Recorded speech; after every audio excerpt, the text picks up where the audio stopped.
Hello, good afternoon, and I hope you're ready for the web class today. So in today's live web class, we're going to be looking at DNA, the genome and inheritance.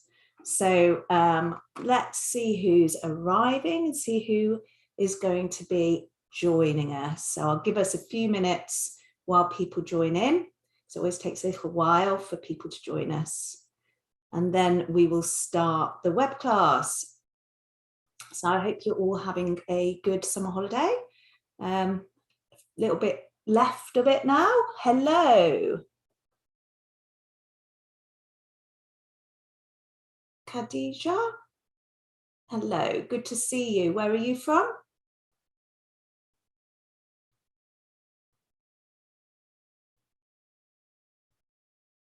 Hopefully everybody will be joining us in a minute and then we can get on. Hello, hi, hello. Oh, we're getting quite a few people now managing to get on.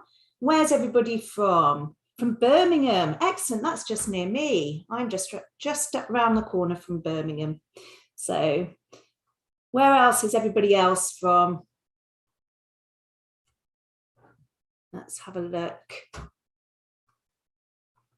UK, yeah. Whereabouts in the UK?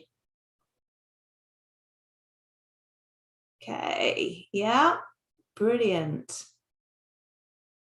So hopefully everybody's having a good time and ready to do some learning, ready to get back to school and to get back to classes. Yeah. Southwest, oh, lovely. Hopefully the weather's good down there. Brilliant. All right. Where else? We've got Solihull, another one near me. There we go, just down the road from me. Although we're just about to move to the Cotswolds this coming week, so that's quite exciting. So when do you all go back to school? I should think that's quite soon, isn't it? In the next couple of weeks. Those who are in Scotland are already back. Egypt, oh, lovely. I love Egypt. I have been quite a few times to Egypt. It's lovely. 7th, yeah, that seems like a good time to be going back. Gives you another couple of weeks, doesn't it? Which is great. Right, while the last few people are joining us, yeah, 7th of September, another one for 7th of September. I will start sharing my screen so you can all see what's going on. Ready for the web class? Botswana, oh, I love Botswana. I have been to Botswana, to the Okavango Delta. It's fascinating. All right, let's have a look then. So hopefully you can all hear me and you can see that quite well. 6th of September, oh, tomorrow. Oh, that's a bit. Hello, hi. Yeah, brilliant. Namibia, wow, there's a lot of people coming from Africa. That's lovely to see. I have not been to Namibia, but I really want to go to Namibia. It's one of my places on my bucket list of places to go. So let's have a look at our biology web class today. GCSE biology web class, getting you warmed up, ready for your return to school. And we're looking at DNA, the genome and inheritance today. And some people get these a little bit confused. Some people really enjoy them. We'll have a look and see how much you know, but try to be as interactive with me as possible through the chat, because the more you interact, the more you're going to get out of it. All right. So that'd be Libya. Wow. And Sri Lanka. Wow. Fantastic. Some great countries here. Right, so let's have a look. First of all, I'll introduce you in case you haven't seen any of my web classes before.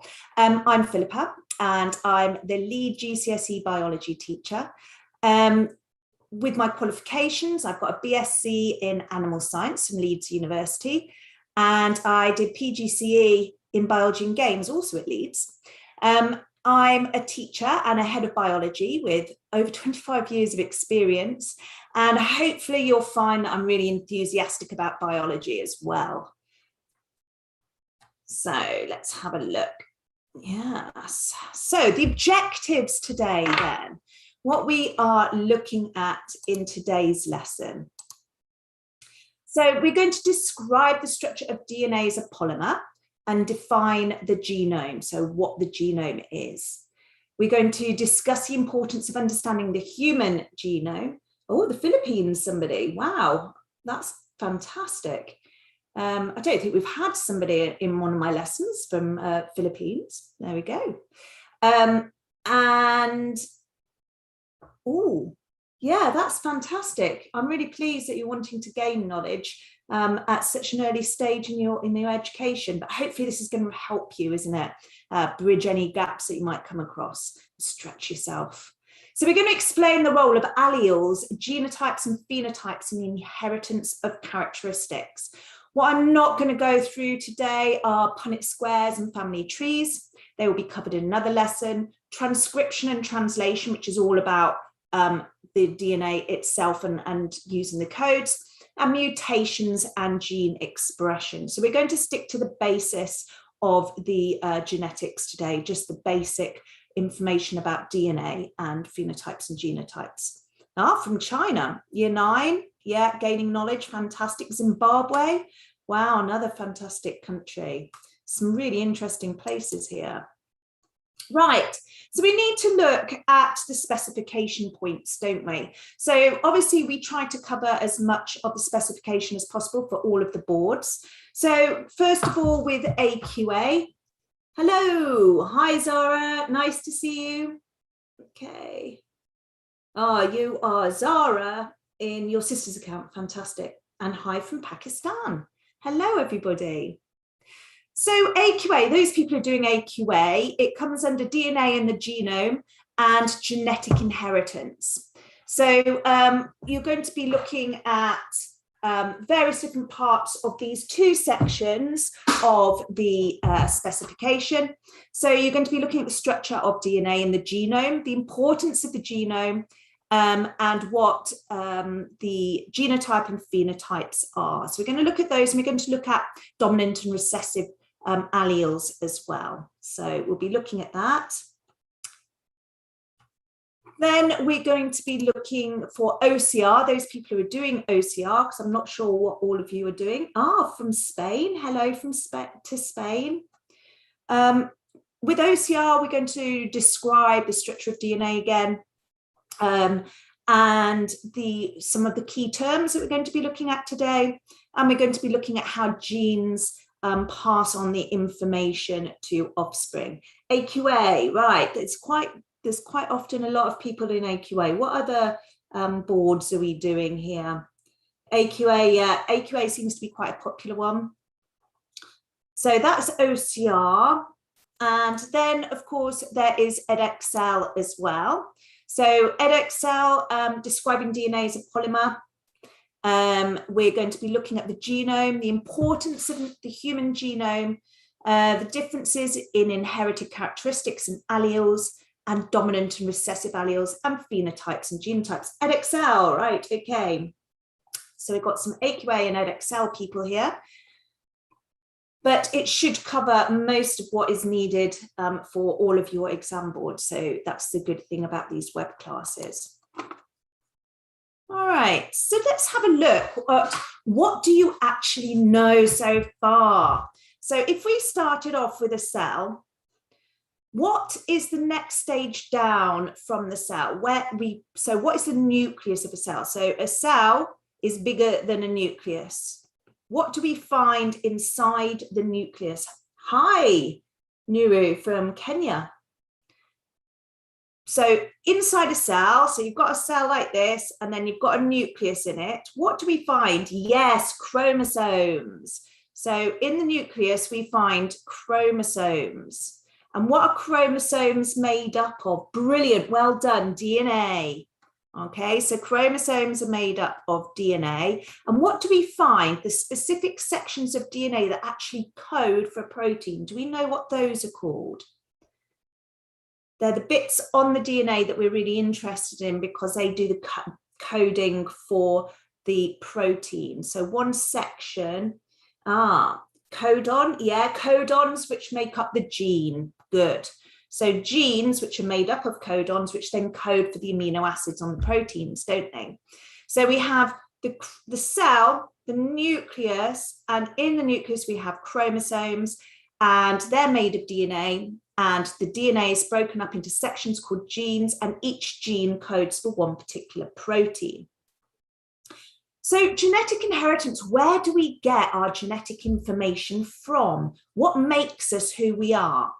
Does anybody know? Yeah, deoxyribonucleic acid. Fantastic. Whoever managed to get that one down for DNA. That's really good. So what do we already know about genetic inheritance? Where do we get it? From our parents. Excellent. And does any one parent give more of the genetic information, or is it a fair split? Yeah, we get it from our parents. 50% from each side. Brilliant. So half of the genetic material. Yeah. From each parent. Excellent. So that's why we often look like a complete mix of our parents. It doesn't always happen like that, but we do tend to look like a mix of our parents, don't we? So we might have, you know, the eyes of our mum and the forehead shape of your father or something like that. Adenine, thymine, cytosine, guanine. Yes, excellent. So those are what give us the code in the DNA, aren't they? Okay, so those are the bases that we find in DNA, which give us our codons. Well done. Yeah, a lot of you, oh, you have a genetic heart condition. Well, isn't that interesting? So did you get that passed on from one of your parents? But you're okay. Well, I'm glad to hear that. Yeah, there's a lot of genetic, you know, diseases and things that can be passed on, can't there? So yeah, well, that's really interesting. So let's, now that we've looked at what we already know, should we now move on to actually looking at a little bit more detail of the DNA and the genome? So this is a cell, obviously. So this part is the cell. What's this that it's pointing to? We've just talked about it. This arrow here. So this is where all of our DNA is found. So obviously the nucleus, good. Do be careful spelling the nucleus. Some people struggle with the term nucleus to spell it. So it's the nucleus. And obviously in the nucleus we have our, hypertrophic cardiomyopathy. I was just doing that with my daughter because she's doing her medical exams. So there we go. Yeah, this is the nuclear membrane here, isn't it? This is the nuclear membrane. And then inside the nucleus, we have our chromosomes, don't we? So this is a chromosome. And chromosome basically means coloured body. So basically we can stain them so we can see them. And that's what chromosome means, a coloured body. And then, of course, we have the next section down here, which is what the chromosomes are made up of, which you've all been telling me already, which is our DNA, isn't it? Deoxyribonucleic acid, as one of you so correctly put. And then we've got our section which codes for a protein, which is this bit up here. What's this bit again? The section of DNA that codes for a protein. Yeah, this is the double helix, isn't it? Because it's two strands wound round each other. And this is the gene, and one gene codes for one protein. Brilliant. And so, does anybody know how many chromosomes human cells have in them? The normal human body cells. Does anybody know?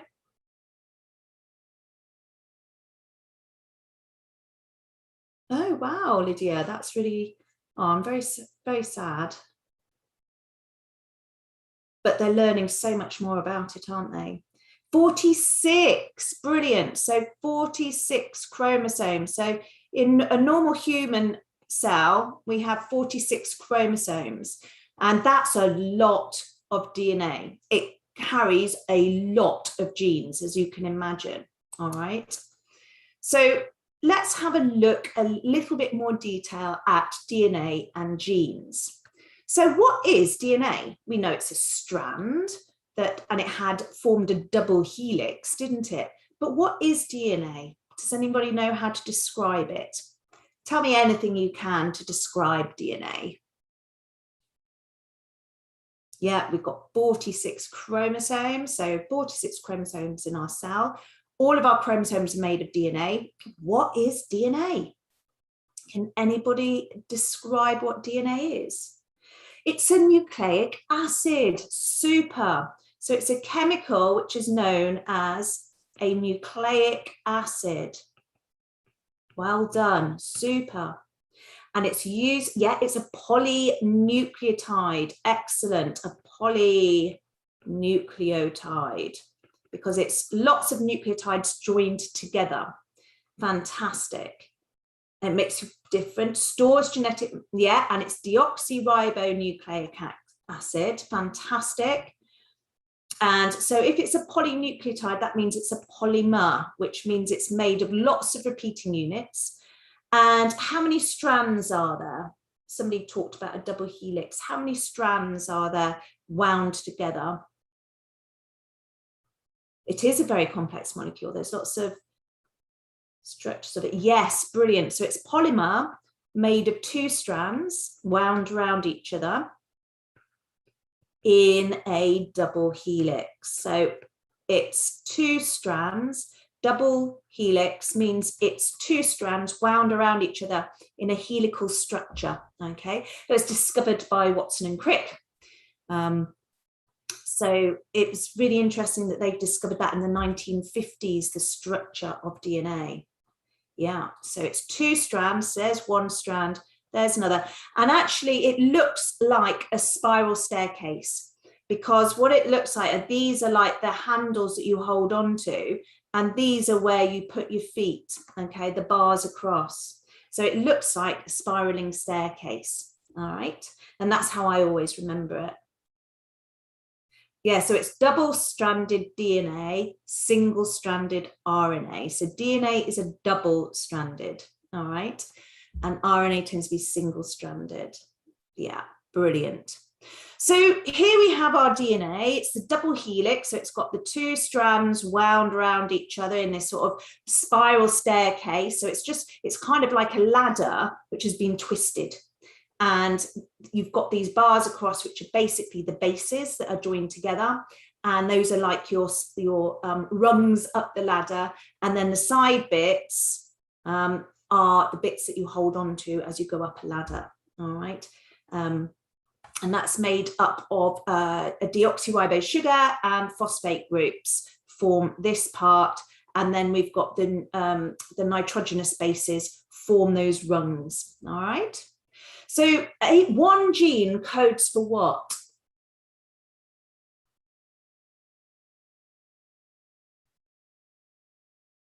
Yeah, fruit flies only have 8 chromosomes. You're absolutely right.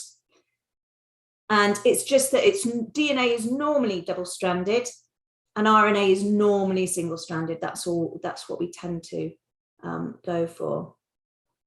Oh, the fruit flies are really interesting because there's been a lot of genetic experiments with fruit flies. They're very, very useful for doing genetic inheritance experiments, the fruit flies. So there we go. So one gene codes for 1 protein. And here's a protein made up of lots of different amino acids. So those are amino acids joined together. All right. And somebody mentioned a codon. 1 codon codes for 1 protein, but we're not going to go into that in detail today. Okay.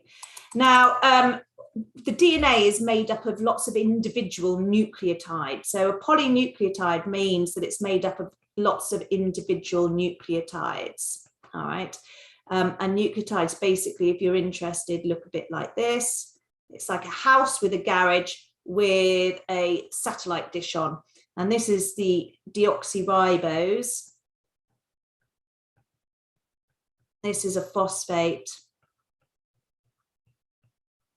And this is the nitrogenous base. And somebody mentioned about adenine, thymine, guanine, and cytosine, and that's what the nitrogenous bases are. All right. So yeah, we do get our amino acids from our food. So we consume protein, break it down, absorb it in our digestive system. It goes into our blood, and then we build it up into new proteins. All right. So that's called assimilation. So we get the protein, we digest it in our digestive tract. Then it's small enough, the amino acids are small enough to pass into our blood from our digestive tract. And then we build those up depending on the code from our DNA. It determines which order those amino acids are built up. So that's a really good question. And yes, one codon codes for one amino acid. Okay. Any other questions? Are we all happy with that? Great stuff. So let's have a look at the next part then, and the genome, the human genome, which was discovered by scientists all over the world, worked together to discover the human genome, because it's really, really important. Because as soon as we know about the human genome, which is the whole genetic material of an organism, so we know every single code for every single gene of the human genetic material, all right, it means that we can use this for so many useful things, all right? So it's really helped with our development in treating genetic diseases and developing personalized medicines, which is a really forward-thinking part of medicine now, all right? Right, please explain one amino acid codes, right. Yeah, one codon is made up of 3 nitrogenous bases. So we've got the adenine, thymine, guanine, and cytosine. All right, there's 4 of them, but they work in threes, which is known as a codon. And 3 nitrogenous bases code for one amino acid.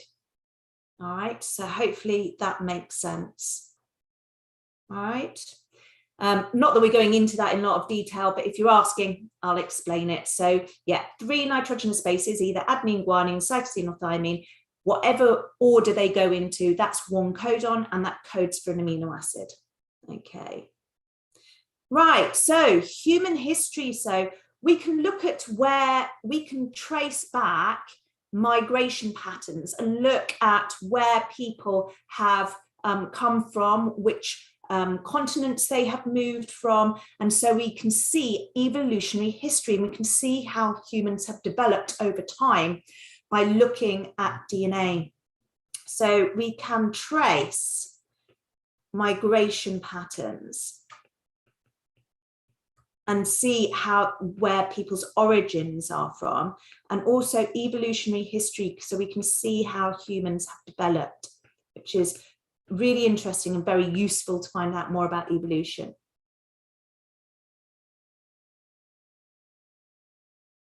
If 2 codons are the same, they're going to code for 2 same amino acids next to them. Okay. Yes. Now you're talking about the pairing in the actual helix, but that doesn't link into the codons, all right? That just holds the helices together. So adenine pairs with thymine, cytosine with guanine, but that just holds the helix together, all right? That isn't actually to do with the codons, if that makes sense. Uracil is to do with RNA, all right? So going back to the genome then, we can trace migration patterns in evolutionary history. And we can identify genetic disorders. So people who have got, if there's a really serious genetic disorder within a family that is going to cause such deformity that the child is going to possibly die before it's born, it can be identified, all right? And also genetic diseases can be discovered in fetuses before they're born, so that they can be ready to treat them as soon as they're born as well, okay? So genetic disorders, you could identify them, and that's really important because it means that they can look at research into it, how they can improve it, and treat them. So that's really useful for looking. And so cystic fibrosis, for example, they are developing treatment for cystic fibrosis, which is a genetic disease. Another one which is really interesting is, like I said, this personalized medicine, where they're actually realizing, I don't know whether any of you have read it in the news, but they're finding that certain drugs work better depending on your genetics. So when people, for example, go and get treated for cancer, they will actually choose the medicines depending on what your genetics are, because different chemotherapies and other medicines work better for different genetic makeups. So that's really interesting as well. All right. So we can have genetic cures and drugs tailored to people's genomes. And this is just developing more and more. It's fascinating to see how that side is developing. You may also have heard about genetic disorders, such as people who are prone to maybe serious aggressive breast cancer. They may have their breasts removed before they actually get breast cancer. They might elect to try to avoid that. All right, so there's that as well. Brilliant. Okay. So the other thing is genetic counselling can be really important, that people may know that there is a serious genetic disease in their family, and some of the children might decide they want to find out whether they are prone to it. Others might decide that actually they'd rather not know, because they don't want to have that sort of, if they do test positive for it, that's them worrying about it for the rest of their lives.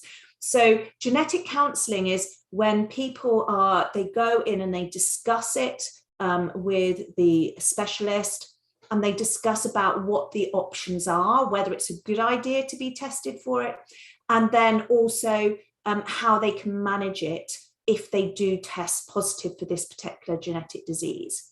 So genetic counselling predict the risk .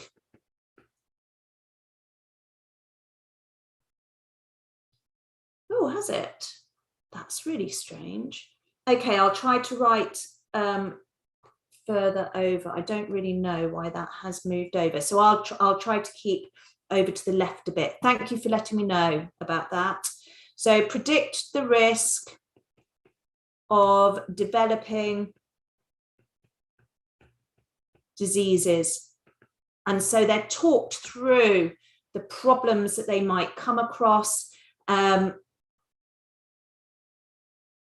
So that's tailored to genomes, and it's genetic cures and drugs. There we go. So at least that all comes onto the screen then. Thank you. Yeah, so genetic counselling is really important. It's very, very useful, so that they know what the risks are and what can be done to help you. All right. So this is, I hope you're finding this really interesting. It's a really interesting topic. So how confident are you feeling at the moment? Do we think it's straightforward, all right, super confused? What do you reckon? 1, 2, or 3? Just jot down 1, 2, or 3 for me so that I can see how you're feeling. Brilliant. Okay, yeah. Some of it's quite new to some of you. Some of you have come across it before.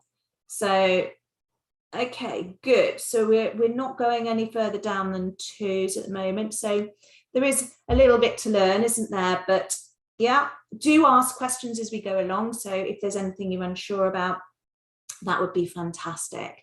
Good, brilliant. So 1s and 2s, all right, brilliant. Okay, so let's have a look. This is a 2-mark question that we're going to be looking at. So as the broad bean germinates, each new cell has 12 chromosomes in its nucleus. Explain why a broad bean seedling needs chromosomes. So what do chromosomes carry to start off with? What do we find on the chromosomes? We've talked about this and we've done the flow chart, haven't we? So what do we find on chromosomes? Oh, it's your first time to this topic. Well, hopefully we're not confusing you too much, because there's lots of people, some of Some people have done this before, obviously, and some people are completely new to it. So yes, chromosomes are made of DNA. And what are those short sections of DNA that carry, genes.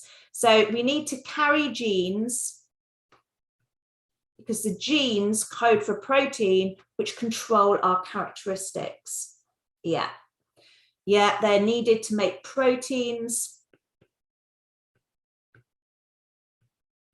which obviously control the characteristics of the plant, whether it's going to grow tall or characteristics. I'm trying to spell. There we go. I had to think then. So 46 chromosomes are needed in humans. They're all different living organisms have a different number. All right. So all different living organisms have different numbers of chromosomes. So we have 46, which is quite a lot. Broad beans have 12, and so on. So there's lots of different numbers of chromosomes. Happy with that? So that is a foundation tier question from Edexcel. All right. Yeah, so, well, the genes will determine, because some broadbean plants will be dwarf broadbean plants, some will be tall ones, depending on where they grow. So the genes will determine how tall it's going to grow, all right? Just like our genes determine on how tall we're going to be. And that, of course, we get from our parents. Right, let's have a look at this one. Another 2-marker. State 2 ways that the Human Genome Project has been used to improve medical science. So what has been the benefits of the Human Genome Project? So if you are tackling an exam question, it's a really good idea to have a highlighter available so that you can highlight those important points so that you are keeping yourself focused on what you're trying to answer. All right. So anybody got any idea? Can we remember what we were talking about with that Human Genome Project?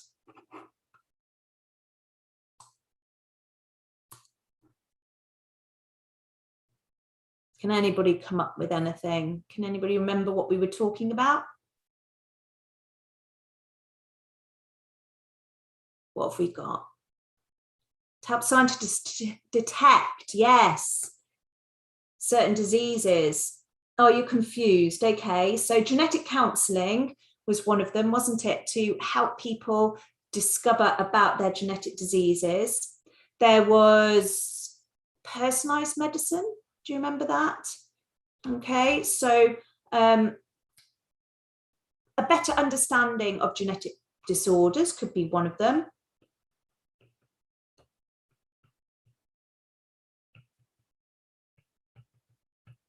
Of genetic disorders, so we know how, we've got more idea on how to treat them. Genetic counselling, good.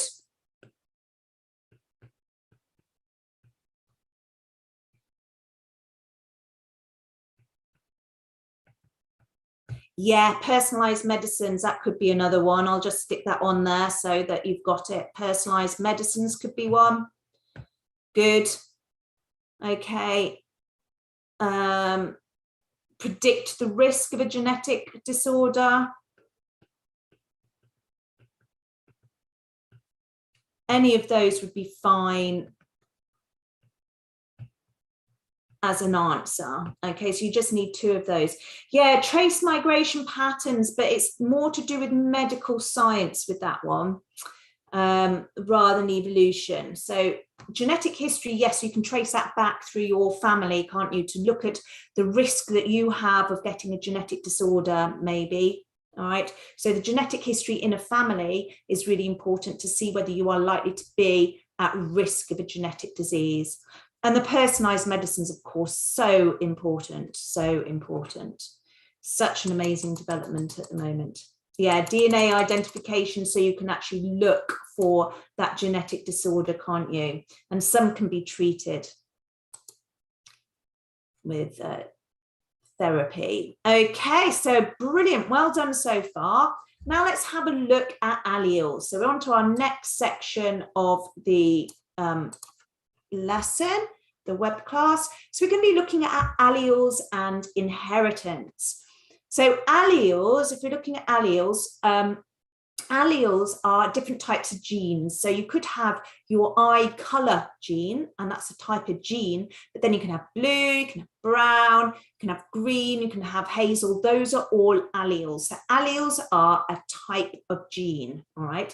So they're different types of that particular gene. So you have the gene for hair color or eye color or nose shape, and then you have the alleles, which are the different types of that particular gene. Does that make sense? Hopefully you've heard of that before. Yeah, blood type, that's another one. Hair color, hair shape, height, lots of things. So chromosomes, as we've already talked about, chromosomes are inherited from parents, aren't they, during reproduction. I know you probably don't want to think about that, but parents in reproduction, that is how you have ended up with your genes. So we'd already realised that half comes from the father and half from the mother.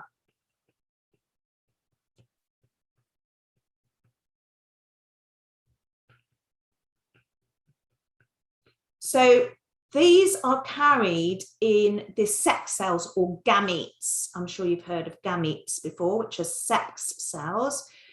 What are the sex cells in humans that come from the father? What are our gametes? What are the male gametes in humans? And what are the female gametes? Yeah, brilliant. So do we know what the gametes are, or the sex cells? So sperm, brilliant. In sperm cells, which are the smallest cells in the body, and the egg cell or ovum, which is the largest cell in the body. So you've got the smallest cell with the largest cell. Okay, so they have special nuclei. Their nuclei only have half the normal number of chromosomes. So in a normal human body cell, there are 46 chromosomes. How many chromosomes are there going to be in a gamete?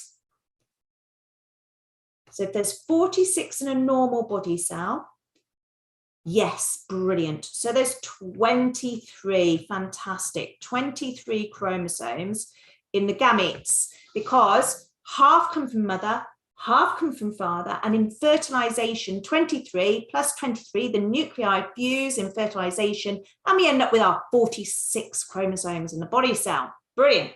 Does anybody know the special name for a normal number of chromosomes in a nucleus? There's a special name for it. There's a special name for the number of chromosomes in a gamete. And it means the normal number of chromosomes and half the normal number of chromosomes. Does anybody know what they are called? Haploid, super. So haploid over here, I always remember it because HA for half, so haploid, and diploid, good. Di, because they're in pairs, diploid. Di means two, so they're in a pair, and haploid, half, for half the normal number of chromosomes. Super, well done. So we say that the chromosomes come in pairs because it reminds us that half are from the father, half are from the mother, and we end up with these 23 pairs, and each one of the pairs has the same genes on it. All right, so one particular chromosome will carry eye color, one will carry nose shape or chin shape or height. All right. And so therefore they work together in pairs. But what happens is we need to talk about how you end up with, say your dad has brown eyes and your mum has blue eyes, what color eyes do you end up with? So this is when we start looking at alleles, which are a different type of gene, all right, different types of gene. So here we have, this is the genes, what the genes are in your body. So if you were talking about what type of genes you have in your body, do you know what you would call it?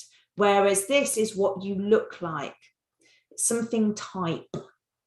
So we have a particular name for something type for genes and something type for what you look like. Does anybody know what I'm talking about here?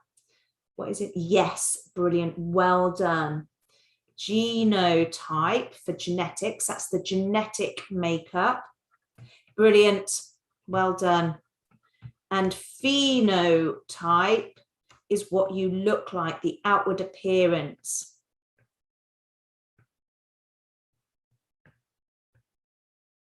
So the genotype might be blonde hair plus blonde hair alleles. And the phenotype would be they look like they've got blonde hair. Okay, it's the actual hair color. So we have in a pair of chromosomes, one from the mother, one from the father, we end up with 2 copies of each type of gene. So say hair color here. All right, so here's brown and here's blonde. Okay. And those are both hair color genes, but this is the brown allele and this is the blonde allele.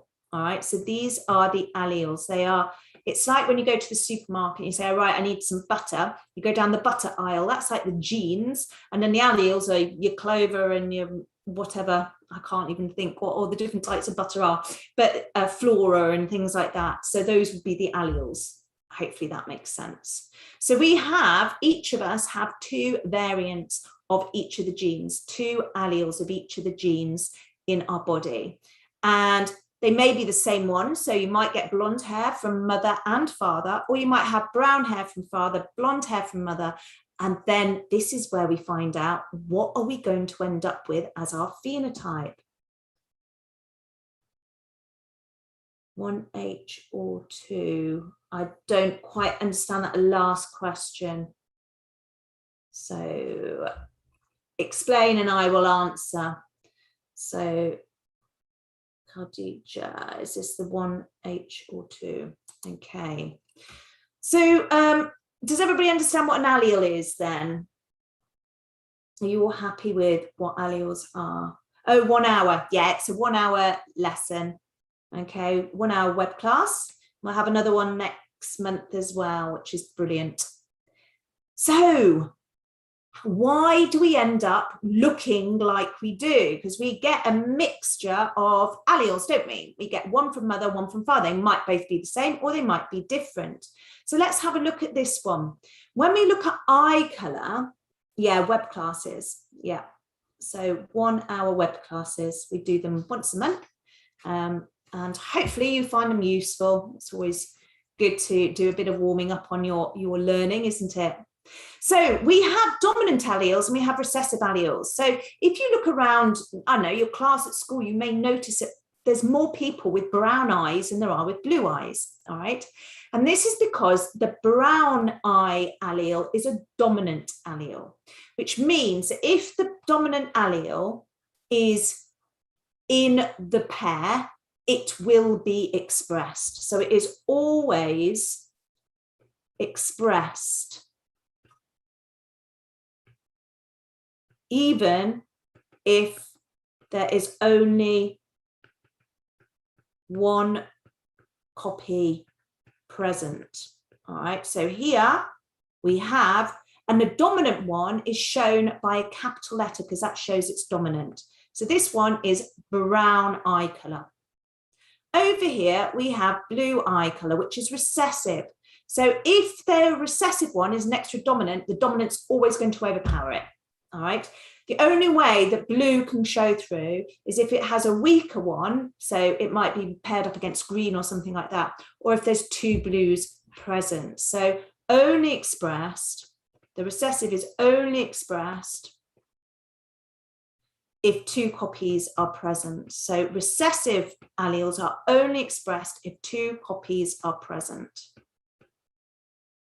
So here, there's a brown and a blue. So the one that wins here is brown. So this person is going to have brown eyes. Does that make sense? Hopefully. So what I'm going to ask you to do is we're going to look at 3 different genotypes, all right? And we are going to discuss those genotypes and see, can we work out what is their phenotype, their outward appearance? Because it's the reason the recessive allele, because the dominant one is the one that is going to determine which protein is made in that eye. And that's the way it works with the dominant, okay? So with this one, this is known, if we look at this one, we've got 1 dominant and 1 recessive, all right? So this is known as heterozygous, which means there's 1 of each type. If we had 2 blue eyes, this would be homozygous, because that means of the same type. Homo is the same type, hetero is different types. So homozygous recessive, because it's just 2, all they've got here are the recessive alleles. Over here, if we've got big B, it would be homozygous dominant, because both of them are the dominant allele. So we have homozygous dominant, homozygous recessive, and heterozygous. Now, these are words that people do get confused with. So hetero means 2 different ones. Homo means they're the same. So homozygous recessive means both are recessive. Homozygous dominant means both are dominant, and heterozygous means we have 1 of each. So I am now going to show you 3 different genotypes, and we're going to try to work out what's the name of their genotype and what is their phenotype. In other words, what do they look like? Okay, are we ready for this? So let's have a look at the first one. Here's the first one. First of all, what is their genotype? Are they homozygous recessive, homozygous dominant, or heterozygous? So you can put HR for homozygous recessive, HD for homozygous dominant, or just H for heterozygous. What do we think the genotype is? H, heterozygous, straight in there, Zara. Brilliant. Yes, well done. Yes, brilliant. Well done. So we've got heterozygous. So that is the name of their genotype, because they've got 1 dominant and 1 recessive, 1 of each. Brilliant. Well done. You're getting this. So what is their outward appearance? What color are their eyes? What is their phenotype, in other words? What do we think their phenotype is? Yes, well done. So they've got, yeah, well done. Brown eyes. Super. Excellent work. Right, what about this middle one? So here's the mother and the father again. What is their alleles here? So what alleles have we got on each of these? Is this first one, is this big B or little b? I'm pleased that you're getting this. So this light blue chromosome, what allele is that carrying? Yeah, homozygous dominant genotype, brilliant. Homozygous, yeah, brilliant, dominant, because we've got a big B, haven't we, and a big B, so it's homozygous dominant. So what's the phenotype? In other words, what color are their eyes? Well done, you are doing really well, all of you. This is fantastic. Brown eyes, brilliant. So what have we got at the end then? Brilliant, eye color is brown. They both have brown eye, yeah. But it's one person because those chromosomes are in their cells.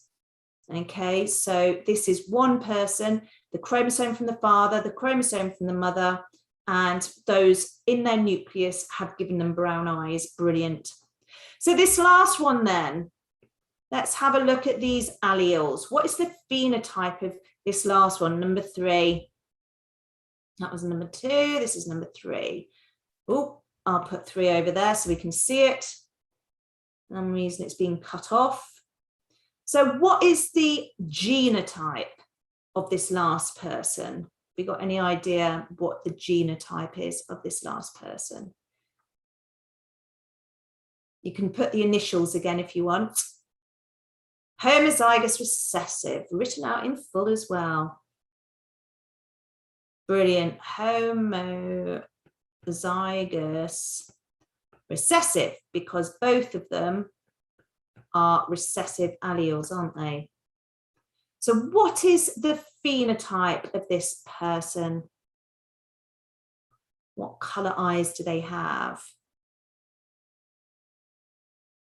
What do we reckon? Yeah, homozygous. Yeah, brilliant. Well done. You're all getting this. You've done so well. Very, very impressed. This is good work. Well done, everybody. So how are we feeling about this? How confident are you feeling? Are you ready to have a go at a couple of exam questions to finish off with? Just got 2 exam questions at the...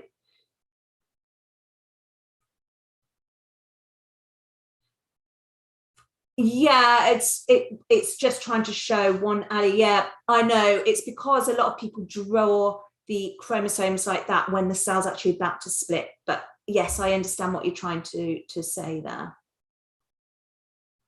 Okay, brilliant. Yeah, all happy with that? Good stuff. So the inheritance of sickle cell disease can be represented using big D or little d. Sickle cell disease or sickle cell anemia is quite a nasty one. If they get low in oxygen, their red blood cells change shape into sort of a sickle shape like this, and it gets stuck in joints and capillaries. It's very painful. All right, so the inheritance of sickle cell disease can be represented using big D or little d. Use words from the box to complete the following sentences. So let's see what we can come up with. This I will call number 1, this is number 2, and this is number 3. Write down what you think the words are for each of these blanks, 1, 2, and 3. So just put the number and then put what you think it should be. Let's see what we can come up with. And it doesn't matter what order you do them in, just go for something. Genotype, brilliant. Recessive. So genotype is correct. The alleles little d represent the genotype of a person with sickle cell disease. The allele little d is recessive. And when a person inherits 2 of these alleles, that person is, now this is that word that we use. If we had little d, what would we call it? We've just been doing this with the eye colour. All right. And when a person inherits 2 of these alleles, so they've inherited 2 recessive ones, what's that? Good. Homozygous. So obviously we would call it homozygous recessive, but they haven't got that choice. We've got homozygous. Brilliant. Well done. Good work. So the last question then, let's have a look at this one. Phenylketonuria, PKU, is an inherited condition. It makes people ill. PKU is caused by a recessive allele. What is an allele? What do we think we can use as a definition for an allele? Can you remember what I talked about? This is just 1 mark. Can anybody tell me what they think an allele is? Even if you just put it in your own words. Yeah, we get them from our parents. So we get our genes from our parents, don't we? And each type of gene has a form of, it makes up the genotype. So it's one form of a gene, isn't it, basically? So you can have the gene for eye color, and then you could have blue, brown, turquoise, whatever. All right, so well done. So it's one form of a gene. All right. What is meant by recessive?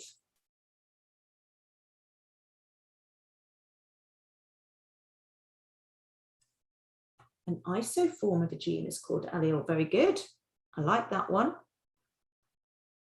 So what is meant by recessive? When do we only get that expressed in the phenotype? What has to be the situation for a recessive allele to be expressed in the phenotype? Remember.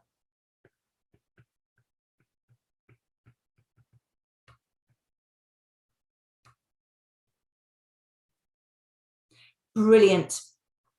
Only expressed if 2 copies are present.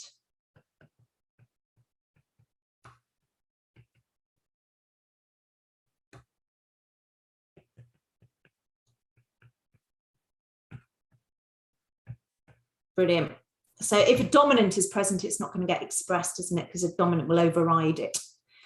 Super work. Well done. You've done really well.